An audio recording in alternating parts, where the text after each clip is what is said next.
Hello students, welcome to YouTube channel of Gyan Tripti college. हम BSc final year nuclear physics को continue करते हैं। तो आज आपके लिए एक इम्पोर्टेंट नोटिस भी है, इम्पोर्टेंट इन्फॉर्मेशन भी है कि रेगुलर स्टूडेंट्स जो यहाँ से ग्रेजुएशन कर रहे हैं या मीन्स रेगुलर स्टूडेंट्स के लिए यूनिवर्सिटी फॉर्म आ चुके हैं और यूनिवर्सिटी फॉर्म की डेट जो है वो 10 फरवरी से 20 फरवरी तक रहेगी। तो लेट मत करना, फिर लेट फीस पे आपको भरना पड़ेगा, इसीलिए आप अपने यूनिवर्सिटी फॉर्म्स के लिए अप्लाई करो। अगर आपको कुछ पूछना है, कोई क्वेरी है कि डॉक्यूमेंट्स क्या चाहिए या किस तरीके से फॉर्म अप्लाई करना है, तो आप कॉलेज में कॉन्टेक्ट कर सकते हो सर से, तो उस हिसाब से आपको पता चल जाएगा। तो यूनिवर्सिटी फॉर्म्स 10 फरवरी से 20 फरवरी। इंपॉर्टेंट इन्फॉर्मेशन, अपने क्लासमेट्स को भी बताना, अपने फ्रेंड्स को भी बताना, ताकि सब फॉर्म अप्लाई कर ले। तो अब टॉपिक शुरू करते हैं, ठीक है। तो अभी ना मैं लास्ट लेक्चर वाली 2-3 चीज़ें आपको बताऊंगी, क्योंकि जो 2-3 चीज़ें हैं उन्हीं के बेसिस पे हमारे आगे वाले थोड़े टॉपिक चलेंगे। तो ठीक है, वो 2-3 चीज़ें देखते हैं कि वो कौन सी हैं। देखो मैंने जो चीज़ें आपको बताई थी इन्हीं के बेसिस पे आज वाला टॉपिक थोड़ा आगे चलेगा। क्रिटिकल मास, फिर आता है सब क्रिटिकल मास। इनको अब आपको ध्यान से समझना पड़ेगा। एक बार फिर से बता रही हूँ, जिनको कल ना समझ आया हो, बाकी इतना टफ चीज नहीं है, आपको समझ ना आया हो। सुपर क्रिटिकल मास, हो सकता है इसके लिए आपके पास डिफरेंसेस पूछ लिए जाए पेपर में, हो सकता है कुछ भी ना पूछे। लेकिन अब ये है कि आगे वाले टॉपिक्स करने के लिए ये 2-3 टॉपिक ऐसे हैं जो आपको आगे वाले टॉपिक्स में हेल्प करेंगे, ठीक है। तो अभी क्रिटिकल मास, सब क्रिटिकल मास और सुपर क्रिटिकल मास करते हैं। क्रिटिकल मास क्या होता है कि रिएक्शन क्या हो, इजीली चलती जाए, ऐसे ही होता है ना। कल मैंने आपको बताया था, कैसे मैंने बताया था, यूरेनियम एक न्यूट्रॉन को स्ट्राइक करवाया तो यूरेनियम टूटेगा किसमें, 2 न्यूक्लियाई में। कौन से न्यूक्लियाई, प्रोडक्ट न्यूक्लियाई, एक होता है बेरियम और एक होता है क्रिप्टोन, यानी उत्पाद नाभिकों में टूटेगा, साथ में हमें 3 न्यूट्रॉन देगा, है ना। अब ये 3 न्यूट्रॉन क्या करेंगे, आगे किसी यूरेनियम से टकराएंगे, या इसको हम अलग पेन से देख लेते हैं, यूरेनियम से टकराएंगे, बेरियम, क्रिप्टोन, 3 न्यूट्रॉन, है ना। फिर से यूरेनियम से टकराया, बेरियम, क्रिप्टोन, 3 न्यूट्रॉन, और ये फिर से किसी यूरेनियम से टकराया, barium,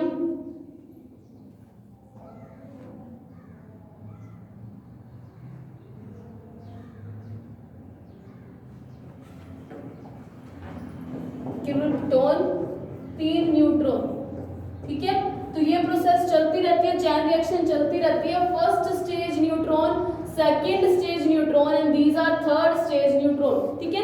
third stage neutron, first stage कौन से आप, क्रिटिकल मास कौन सा होता है यूरेनियम का, जब अपने फिशन करवाते हैं, फिशन यानी कि विखंडन, यानी कि यूरेनियम नाभिक को छोटे नाभिकों में तोड़ते हैं, तब क्या होता है हमारे पास न्यूट्रॉन्स बनते हैं। अब ये न्यूट्रॉन्स की, तो मैंने आपको बताया था इनकी एनर्जी कितनी होती है, हाई होती है। कौन से न्यूट्रॉन्स, ये जो बने हैं 1 2 3, फिर इनकी भी एनर्जी हाई होती है। तो इनकी एनर्जी को कम करने के लिए हम यूज करते हैं मॉडरेटर्स।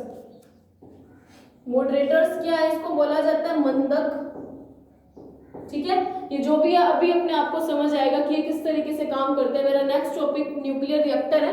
न्यूक्लियर रिएक्टर करवाने से पहले आपको थोड़ा सा इसलिए बताया जा रहा है ताकि आपको पता चले कि कौन से टॉपिक में हमें कौन से टाइप के यूरेनियम यूज करने हैं, मतलब क्रिटिकल लेना है, सुपर क्रिटिकल लेना है या सब क्रिटिकल लेना है, उसको बताने के लिए मैं आपको एक बार बता रही हूँ। तो देखो ये हुआ यूरेनियम, अब इनको चाहिए मॉडरेटर्स, क्योंकि इनकी एनर्जी को कम करना, और हर एक यूरेनियम का एक एटम जब टूटता है, अपने देखा 200 मेगा इलेक्ट्रॉन वोल्ट की एनर्जी देता है।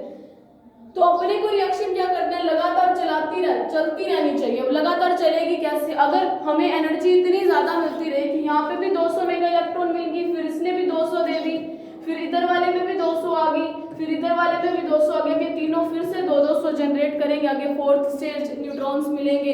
तो मतलब अगर इतनी अमाउंट में एनर्जी लगातार हमें मिलती रहेगी, एनर्जी बढ़ती रहेगी 200 मेगावाट इलेक्ट्रॉन करके, तो कुछ टाइम बाद ऐसा होगा, हालांकि यूरेनियम का जो विखंडन होता है उसको काफी ज्यादा टाइम नहीं लगता, माइक्रो सेकेंड्स में पूरा फिशन कंप्लीट हो जाता है। माइक्रो सेकेंड यानी 10⁻⁶ सेकेंड जितना ही टाइम लगता है ऑलमोस्ट, और बॉम्ब यूज मतलब काम करने शुरू कर देते हैं। अगर घंटा लगता हो, जैसे कुछ टाइम लगता हो 20-25 मिनट, तो फिर बॉम्ब फेंक दो, तो हिरोशिमा नागासाकी पे तो आधे घंटे के बाद ब्लास्ट होता। ऐसा कुछ नहीं होता, माइक्रो सेकेंड्स में खत्म हो जाता है सारी की सारी प्रोसीजर।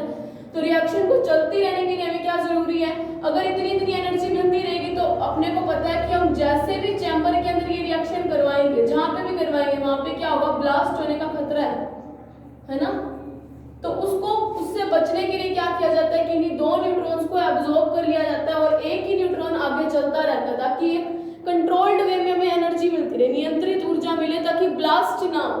तो ऐसा मास यूरेनियम का जो क्या करे, इस चीज को मैं रब कर रही हूँ, यूरेनियम का ऐसा मास जिसके अंदर क्या हो, कोई तीन जो मतलब अपने को जनरेशन में, मतलब चाहे फर्स्ट सेकंड जनरेशन है, दूसरी पीढ़ी में जो 3 न्यूट्रॉन मिलते हैं उनमें से कोई 2 न्यूट्रॉन तो एब्जॉर्ब हो जाए और 1 न्यूट्रॉन आगे रिएक्शन को कंटिन्यू करवाता जाए। तो ऐसा मास जो यूरेनियम का होता है उसको बोलते हैं क्रिटिकल मास। और अगर मास क्रिटिकल मास से कम हो, Cm से कम, तो उसको बोलेंगे सब क्रिटिकल मास। और अगर मास क्रिटिकल मास से ज्यादा हो तो उसको बोलेंगे Cm से ज्यादा। Cm यानी क्रिटिकल मास, क्रांतिक द्रव्यमान। Cm से ज्यादा तो उसको सुपर क्रिटिकल, Cm से कम तो सब क्रिटिकल। और जो रिएक्शन ग्रेजुअली इजीली चलती जाए, यानी 2 न्यूट्रॉन्स तो क्या हो जाए, अवशोषित हो जाए, और 1 न्यूट्रॉन क्या हो जाए, आगे उत्सर्जित हो जाए। मतलब 1 न्यूट्रॉन क्या करे, रिएक्शन को कंटिन्यू करे, को चलाए। तो ऐसे केस में ऐसे मास को क्या बोला जाता है, क्रिटिकल मास बोला जाता है। और इस चीज में क्या होता है, अवशोषण भी होता रहता है इस रिएक्शन में। 2 तो अवशोषित हो गए और 1 क्या हुआ, उत्सर्जित ही हुआ, तभी वो आगे जा रहा है। और अगर उत्सर्जित ही नहीं हुआ होता, एमिट ही नहीं हुआ होता, तो फिर वो आगे कैसे जाता। मतलब क्रिटिकल मास जब लिया जाता है यूरेनियम का, तब अवशोषण प्लस उत्सर्जन दोनों होता है, यानी एब्जॉर्प्शन प्लस एमिशन दोनों चलते रहते हैं। और जब सब क्रिटिकल होता है उस केस में आपको पता है क्या होता है, सब क्रिटिकल में रिएक्शन क्या होती है, reaction dies gradually, means reaction क्या हो जाती है, बंद हो जाती है। इसका मतलब रिएक्शन बंद कब होगी, रिएक्शन बंद तब होगी जब सारे के सारे क्या हो, न्यूट्रॉन क्या हो, अवशोषित हो जाए। यानी कि यूरेनियम के अंदर कुछ और ऐसे भी चीज हो, या इनकी एनर्जी इतनी कम हो इस केस में कि यूरेनियम के अंदर क्या हो, जैसे फ्यूजन कराने के लिए तो 0.25 इलेक्ट्रॉन वोल्ट चाहिए, लेकिन अगर इनकी एनर्जी 0.00005 या 2 कुछ हो इलेक्ट्रॉन वोल्ट की, तो इतनी कम एनर्जी वाले तो न्यूट्रॉन इतने बड़े यूरेनियम को क्या कभी तोड़ पाएंगे क्या। अगर तोड़ नहीं पाएंगे तो मतलब क्या हुआ, एक तरीके से अवशोषित हो गए। तो ऐसे बोला जाता है कि न्यूट्रॉन्स क्या हो, अवशोषित होते हैं इस केस में। मतलब क्या होगा, अगर मैं एब्जॉर्प्शन को, मैं एमिशन को E लिख रही हूँ, एब्जॉर्प्शन को A लिख रही हूँ, इस केस में एब्जॉर्प्शन और एमिशन दोनों होते हैं, मतलब A और E दोनों हो रहे हैं। लेकिन इस केस में क्या हो रहा है, ओनली एब्जॉर्प्शन हो रहा है, एमिशन हो ही नहीं रहा। मतलब A is greater than E। उत्सर्जन क्या है, सॉरी अवशोषण क्या है, उत्सर्जन से ज्यादा हो रहा है। अगर अवशोषण ज्यादा होगा मतलब यूरेनियम को, ये यूरेनियम या इधर बनाते हैं, अगर क्रिटिकल है तब पता है क्या होगा, यूरेनियम, बेरियम, क्रिप्टोन, ठीक है, 3 न्यूट्रॉन बने। अब इनको तो किसी तरीके से यहीं पे रोक दिया जाए, और ये वाला जो न्यूट्रॉन है ये आगे यूरेनियम से टकराए, फिर से क्या बनाए, बेरियम, क्रिप्टोन, फिर 3 न्यूट्रॉन। और इन 3 में क्या किया जाए, इस वाले न्यूट्रॉन को क्या किया जाए, ये तो आगे यूरेनियम से रिएक्शन करे और ये वाले न्यूट्रॉन क्या करे जाए, ये वाले न्यूट्रॉन क्या एब्जॉर्ब हो जाए, ठीक है। जिनको मैं यूज में नहीं दिखा रही, मतलब वो एब्जॉर्ब हो गए, उस केस को तो बोला जाएगा क्रिटिकल मास। और अगर अपने आप क्या ले रही है, तो क्रिटिकल के लिए, क्रिटिकल मास के केस में, यानी कि एमिशन और एब्जॉर्प्शन दोनों हो रहे हैं, उत्सर्जन और अवशोषण। अवशोषण किसका हुआ, इन 2 का। उत्सर्जन किसका हुआ, इसका, कि मतलब आगे जाने दिया जा रहा है उसको, ठीक है। और अगर मैं सब क्रिटिकल की बात करूं, सब Cm लिख रही हूं मैं, ठीक है। ये है यूरेनियम, यहाँ पे बेरियम, क्रिप्टोन, ठीक है। 1 2 3 न्यूट्रॉन आएंगे, ये जब ये इस न्यूट्रॉन के साथ इंटरेक्ट करेगा, ठीक है, 3 न्यूट्रॉन आएंगे। अब क्या किया जाए कि सारे के सारे न्यूट्रॉन ही एब्जॉर्ब हो जाए, सारे के सारे न्यूट्रॉन एब्जॉर्ब होना मतलब कोई न्यूट्रॉन आगे ही नहीं आ रहा, तो आगे क्या फिशन होगा? फिशन भी नहीं होगा। और अगर बात करें जो super critical mass, super critical mass में क्या होता है? इस केस में क्या होता है?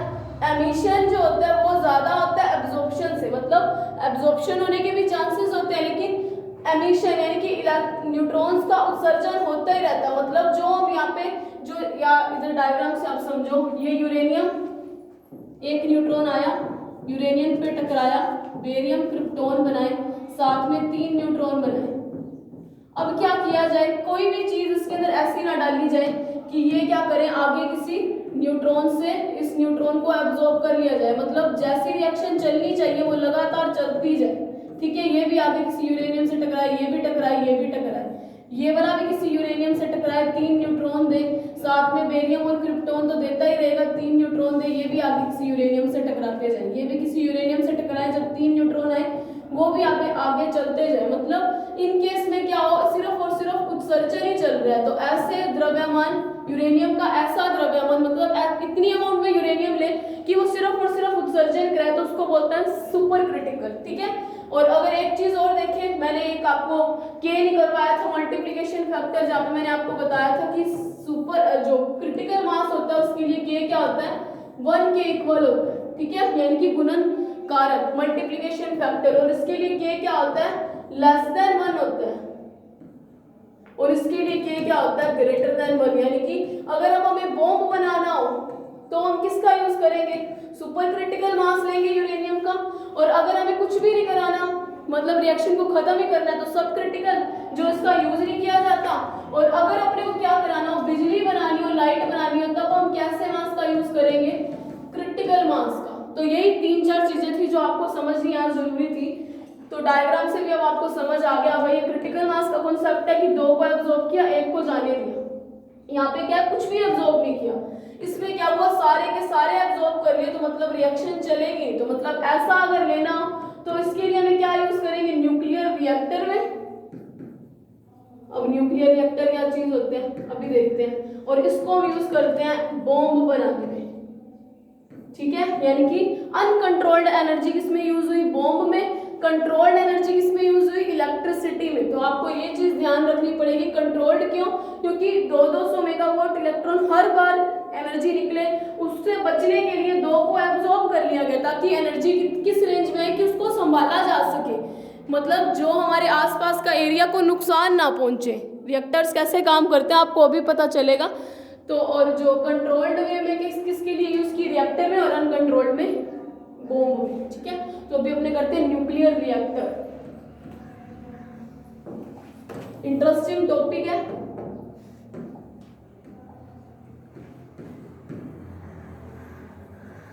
देखो न्यूक्लियर रिएक्टर, मैं आपको पहले ना न्यूक्लियर रिएक्टर का डायग्राम समझा देती हूँ। न्यूक्लियर रिएक्टर होते पता है क्या है, ये एक तरीके के जैसे थर्मल प्लांट होता है जहाँ पे इलेक्ट्रिसिटी जनरेट होती है, या थर्मल प्लांट तो आपको अच्छे से पता है ना। तो जिस तरीके से थर्मल प्लांट होते हैं वहाँ पे मतलब एक स्पेशल जगह होती है, एरिया होता है, एक स्पेशल तरीके की बिल्डिंग होती है जहाँ पे बिजली बनाई जाती है, अपने को पता है इलेक्ट्रिसिटी जनरेट होगी। न्यूक्लियर रिएक्टर भी उसी तरीके के होते हैं, थर्मल प्लांट जिस तरीके से एक स्पेशल मतलब जगह डिसाइड हो जाती है कि यहाँ पे इलेक्ट्रिसिटी का प्रोडक्शन होगा, तो न्यूक्लियर रिएक्टर भी ऐसी चीज है जहाँ पे इलेक्ट्रिसिटी का प्रोडक्शन होता है।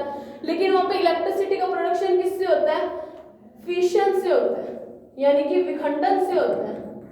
विखंडन मतलब एक बड़ा नाभिक x z को क्या करे, 2 छोटे नाभिक में तोड़ा जाए, z/2 a/2, या फिर yz/2 a/2। जरूरी नहीं है कि जो नाभिक में तोड़े हैं वो सेम ही हो, जैसे y z' a' आ जाए, प्लस कोई हमारे पास s एटम आ जाए, मतलब कोई अलग ही आ जाए, z a' आ जाए, a' और z' का कोई लिंक ना हो आपस में, z' और z" का कोई लिंक ना हो, लेकिन जो z है वो z' प्लस z" के इक्वल है। मतलब क्या हुआ, न्यूक्लियर रिएक्टर एक ऐसी, मतलब आप बोल सकते हो एक ऐसी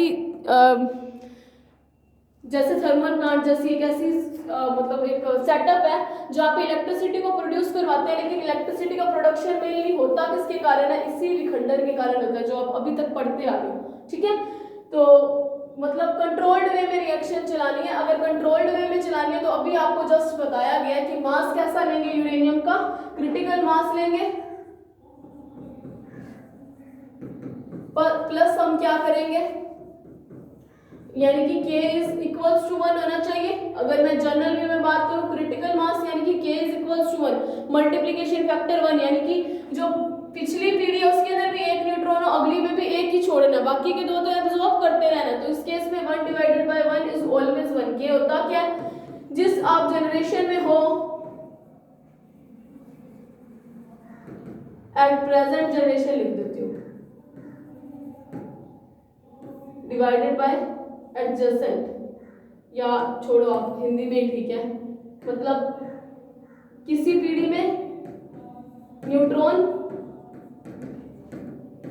डिवाइडेड बाय पूर्वोत्तर पीढ़ी में, मतलब जस्ट उसके पीछे वाली पीढ़ी में न्यूट्रॉन।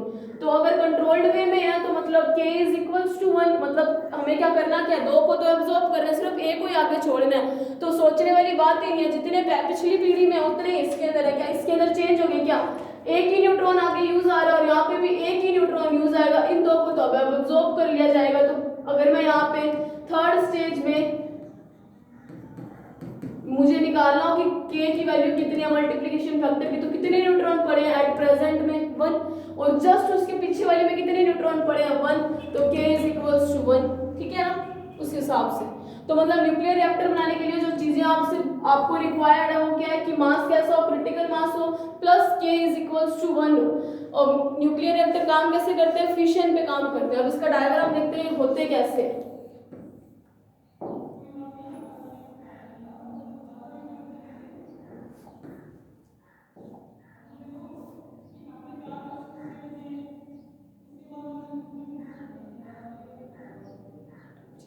यहाँ पे बनाते हैं,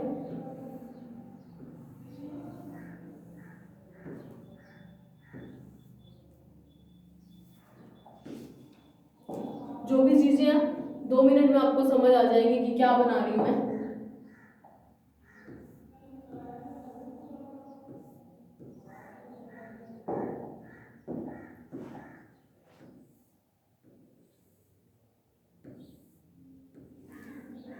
एक काम करते हैं, इसको थोड़ा छोटा बनाते हैं, मतलब इन रोड्स को थोड़ा पतला बनाती हूँ मैं ताकि थोड़ी ज्यादा आ सके।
अब देखो ये है क्या, इसको करने से पहले मत बोलना, वो डेट राजस्थान यूनिवर्सिटी जयपुर की है।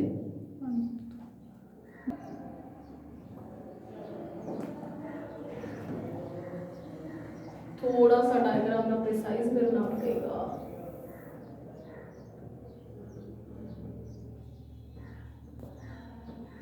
तो देखो न्यूक्लियर रिएक्टर का डायग्राम बनाया मैंने, न्यूक्लियर रिएक्टर होते कैसे हैं, तो सारे के सारे पार्ट्स को भी पढ़ते हैं। या रिएक्टर में जो मैं बार बार बोल रही थी मॉडरेटर्स का जरूरत होती है, तो वो मॉडरेटर्स क्या होते हैं वो अपने आप ही पढ़ेंगे, ठीक है, कैसे काम करते हैं और क्या होते हैं मॉडरेटर्स। तो देखो सबसे पहले तो क्या है कि ये जो होता है ना, ये मेनली न्यूक्लियर रिएक्टर के अंदर होता है। कौन सा? ये वाला, ठीक है। ये जो आपको ये शायद कलर विजिबल है आपको, अगर कलर विजिबल है तो आपको जैसे ये लाइट जो शेड दिख रहा है आपको, ये जो होता है ये सीमेंटेड दीवारें होती हैं, यानी कि मोटी मोटी वॉल्स है, मोटी कंक्रीट की दीवार,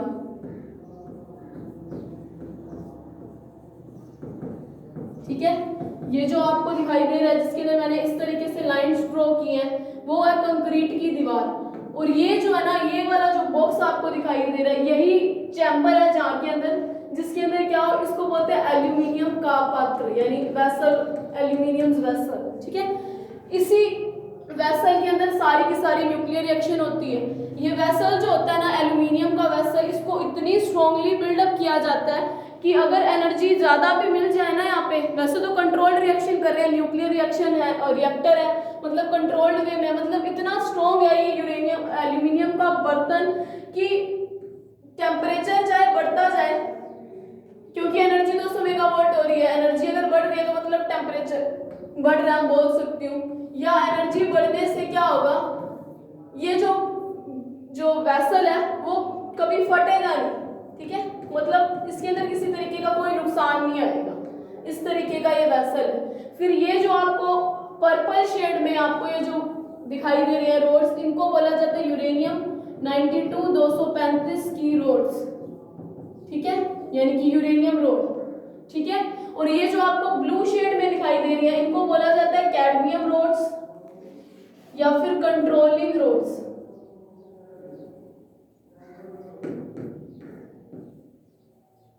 कंट्रोलिंग रोड्स क्यों बोला जाता है, कैडमियम रोड क्यों बोला जाता है, अभी पता चलेगा, ठीक है।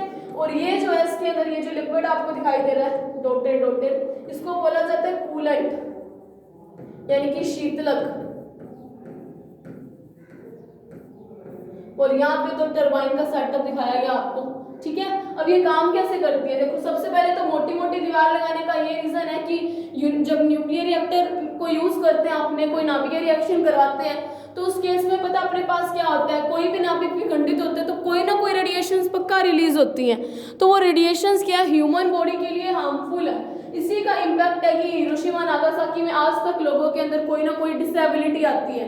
क्यों? क्योंकि वहाँ पे एटॉमिक बॉम्ब फेंके गए थे, ब्लास्ट के कारण जो मतलब जो वहाँ पे खराब हुआ था सब कुछ, वो तो फिर भी सेटअप हो गया, लाइफ तो उनकी सेट होगी, लेकिन वो जो रेडिएशंस थी उनके कारण लोगों में आज तक डिसेबिलिटीज आ रही है। तो उन रेडिएशंस का इफेक्ट ना हो रिएक्टर के आसपास वाले लोगों को, इसीलिए रिएक्टर को रखा जाता है मोटी मोटी कंक्रीट की दीवारों में। मतलब अगर जो चैम्बर था वो इतना सा था, तो जो वो कंक्रीट की दीवार बनाई जाएगी वो इतनी बड़ी बनाई जाएगी ताकि कोई चांसेस ही ना हो कि रेडिएशंस यहाँ से बाहर निकल सके, ठीक है।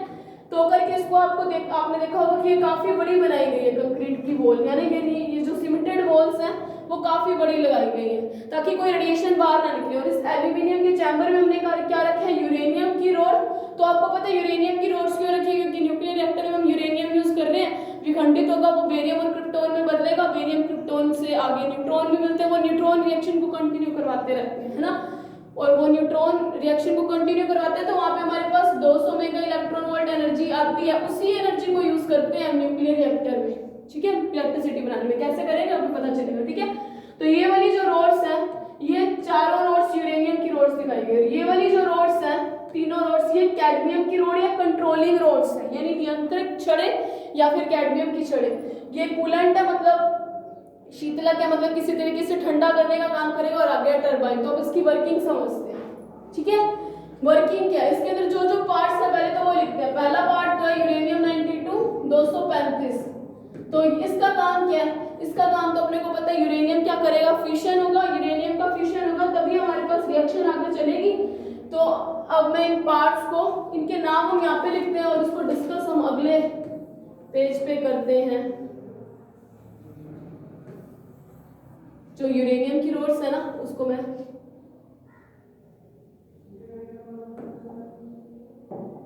यहाँ पे लिख रही हूँ, ठीक है, यू रोड्स लिख दिया।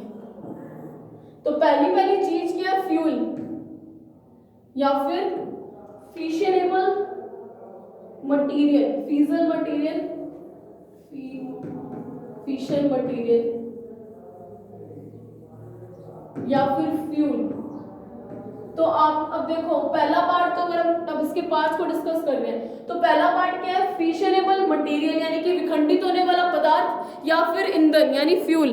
तो फ्यूल का काम कौन कर रहा है, यूरेनियम की रोड्स। यूरेनियम की रोड्स किसका काम कर रही है, फ्यूल का। कैसे, यूरेनियम में जैसे न्यूट्रॉन डाले जाएंगे तो आपको पता है वो न्यूट्रॉन क्या करेंगे, यूरेनियम को तोड़ेंगे किसमें, बेरियम और क्रिप्टॉन में। फिर हमें क्या मिलेंगे, 3 न्यूट्रॉन्स मिलेंगे और ये न्यूट्रॉन आगे क्या करेंगे, अगर हम न्यूक्लियर रिएक्टर में इसका यूज कर रहे हैं तो ये न्यूट्रॉन में से 2 तो एब्जॉर्ब हो जाएंगे और एक क्या करेगा, आगे जाएगा और यूरेनियम का विखंडन कराएगा। तो अब ये 2 एब्जॉर्ब कौन करेगा, क्वेश्चन यहाँ पे ये खड़ा होता है।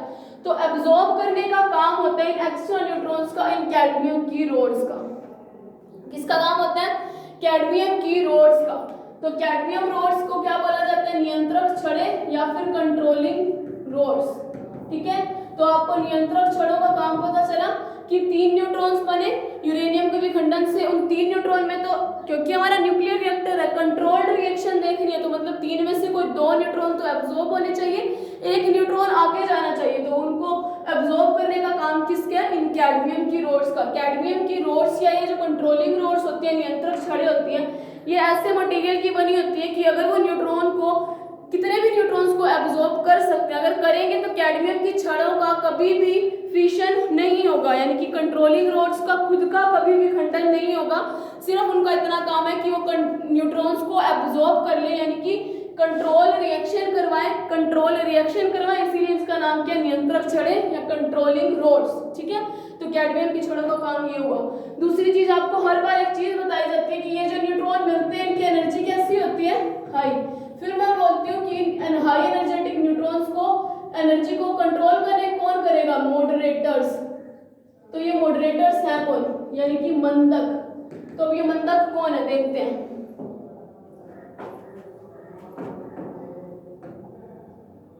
तो देखो तीसरा पार्ट इसका क्या हुआ, मंदक यानी कि मॉडरेटर्स। अब मंदक का काम करता है, ये जो अंदर आपको लिक्विड दिखाई दे रहा है, ये होता है ग्रेफाइट या फिर D2O यानी कि हैवी वाटर, या फिर बेरियम ऑक्साइड होता है। इन तीनों में से कोई भी एज ए मॉडरेटर यूज कर सकते हैं। तो इनका काम क्या है, यानी कि ये जो लिक्विड का काम क्या है, ये यूरेनियम की रोड, इसके अंदर न्यूट्रॉन ऑलरेडी डाले होते हैं इस पूरे सेटअप के अंदर। रिएक्शन स्टार्ट करवाने के लिए एल्यूमिनियम के वेसल के अंदर जब यूरेनियम की रोड्स डालते हैं तो न्यूट्रॉन्स भी डाले हुए होते हैं। ठीक है, तो न्यूट्रॉन ने क्या किया, जैसे ही मान लिया इस रोड को फ्यूजन किया इस एटम का, तो क्या बना, 1 न्यूट्रॉन, 2 न्यूट्रॉन, 3 न्यूट्रॉन। अब तीनों की एनर्जी बहुत ज्यादा है। अब इतनी हाई एनर्जी वाले न्यूट्रॉन अगर आगे यूरेनियम से टकराएंगे तो पंचरिंग हो जाएगी, यानी कि यूरेनियम के अंदर से होकर निकल जाएंगे, यूरेनियम को तोड़ेंगे नहीं, है ना। अगर तोड़ेंगे नहीं तो आपको पता है वो विघटित ही नहीं होगा, फिर एनर्जी नहीं मिलेगी। तो मॉडरेटर्स का काम क्या है, इन सब की एनर्जी को स्लो डाउन करना। अब इन तीनों न्यूट्रॉन्स की एनर्जी को स्लो डाउन कैसे करते हैं, अब देखो जैसे D2O लिया, ठीक है, ये D2 है, यानी D2O के कुछ मॉलिक्यूल्स पड़े हैं, ठीक है, और यहाँ पे आया एक न्यूट्रॉन। तो न्यूट्रॉन जैसे हाई एनर्जी वाला है तो अपने आसपास वाले, मतलब रास्ते में जितने भी एटम आएंगे उनके साथ टकराता जाएगा। तो जैसे ही वो इस से टकराएगा, इस एटम से, किसके एटम से, मंदक के परमाणुओं से, तो जैसे ही टकराएगा तो एनर्जी क्या, आपको पता है एनर्जी का चेंज कुछ ना कुछ होगा।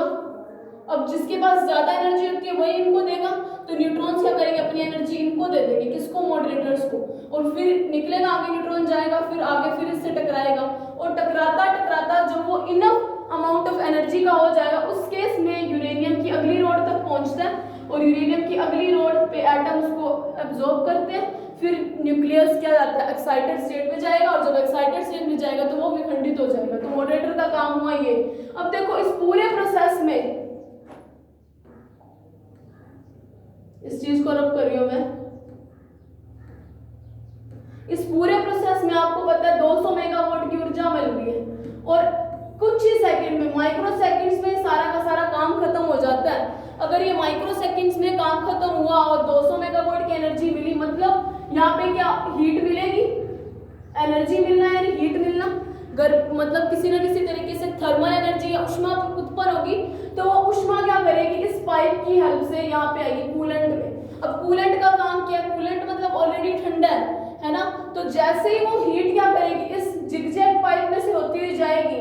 तो मेरे को पता है इसके यहाँ पे सारी जगह पे क्या कूलेंट भरा है, यानी कि आप मान लो कि ठंडा ठंडा पानी भरा हुआ या बर्फ जैसा कुछ है, बिल्कुल कूलेंट है। इसके लिए लिक्विड सोडियम का यूज किया जाता है या फिर कोल्ड वाटर का भी यूज किया जाता है, ठीक है, कूलेंट की फॉर्म में। तो ये जो लिक्विड सोडियम होती है यानी कि द्रव सोडियम, तो आसपास पाइप के चारों ओर उसके मॉलिक्यूल्स होंगे।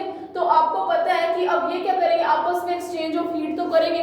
कैसे, इस पाइप में से हीट और यहाँ वाली हीट एक्सचेंज होगा। कैसे, आप गर्म पानी रखो एटमॉस्फेयर में, तो वो क्या होगा, अपने आप उन दोनों का टेम्परेचर इक्वल आने की ट्राई करेगी, यानी साम्यावस्था में आने की ट्राई करेगी। तो सेम काम यहाँ पे होगा, जैसे ये हीट इस जो जिगजैग पाइप है या ट्यूब से इसमें से होके जाएगी, तो जो भी एटम आसपास इस पाइप के होंगे उनसे क्या करेगी, यानी लिक्विड सोडियम से क्या करेगी, इक्विलिब्रियम की कंडीशन में आने की ट्राई करेगी। अब जैसे ही ट्राई करेगी, इसके पास हीट ज्यादा है इस पाइप के अंदर, मतलब ये हीट इसको देगी।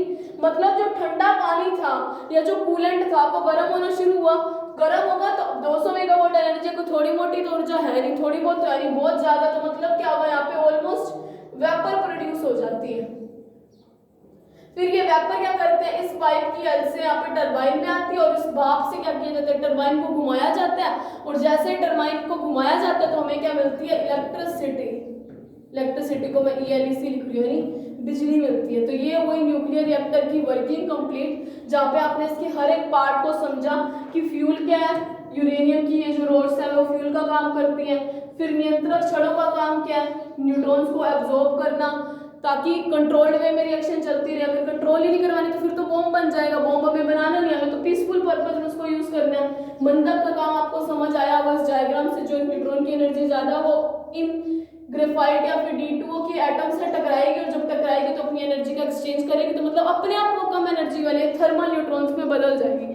थर्मल न्यूट्रॉन्स फिर से एब्जॉर्ब होंगे और अपने को पता है जब जैसे ही एक एटम टूटता है तो 200 मेगा इलेक्ट्रॉन वोल्ट की ऊर्जा मिलेगी और मिली सेकेंड्स में, माइक्रो सेकेंड्स में अगर पूरी रिएक्शंस कंप्लीट होती हैं, सारी की सारी रिएक्शन हो जाती है, तो मतलब कुछ ना कुछ तो हीट मिलेगी, कुछ ना कुछ तो यहाँ पे आसपास मतलब इसका टेम्परेचर बढ़ेगा। अगर टेम्परेचर बढ़ेगा तो उसी हीट को यहाँ से इस हेलिकल ट्यूब से पास आउट करवाएंगे और ये कूलेंट यानी कि जो बहुत ठंडे मटेरियल इसके अंदर डाले होते हैं वो गर्म होगा, क्योंकि एक्सचेंज ऑफ एनर्जी होगी। तो मतलब गर्म इतना हो जाता है कि उसमें वेपर बन जाते हैं और वेपर से टरबाइन को घुमाते हैं। तो रिएक्शन अगर हमें न्यूक्लियर रिएक्टर को शुरू करना है तो सबसे पहले हमें क्या करनी पड़ेगी, कैडमियम रोड्स को बाहर निकालना पड़ेगा ताकि न्यूट्रॉन्स इसके अंदर बने रहे। कैडमियम रोड्स को अंदर डाल दिया तो मतलब न्यूट्रॉन सारे एब्जॉर्ब हो जाएंगे।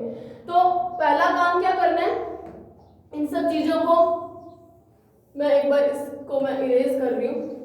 तो पहला काम क्या करना है, कैडमियम रोड्स को बाहर निकालना। कैडमियम रोड्स इस तरीके की होती है कि इनको आप बाहर निकाल भी सकते हो जब चाहे रिएक्शन के अंदर, जब चाहे आप इसको बाहर भी अंदर भी डाल सकते हो, ठीक है। लेकिन जो ये काम करती है मतलब ये सब काम मतलब किसी न किसी अपैरेटस की हेल्प से होता है, कोई ह्यूमन बीइंग इसको नहीं करता, करे तो फिर उनको हार्मफुल हो जाएगी उनके लिए ये रेडिएशंस, इसीलिए किसी न किसी अपैरेटस से होती है। तो जैसे ही इस न्यूक्लियर रिएक्टर को शुरू करना है तो कैडमियम रोड्स को बाहर निकाला जाता है ताकि न्यूट्रॉन्स इसके अंदर बने रहे। और जब न्यूट्रॉन्स की वैल्यू बढ़ती है, नंबर ऑफ न्यूट्रॉन्स बढ़ता है, तो कैडमियम रोड्स को जरूरत पड़ने पे अंदर भी डाल दिया जाता है ताकि एक्स्ट्रा न्यूट्रॉन्स क्या हो जाए, एब्जॉर्ब हो जाए।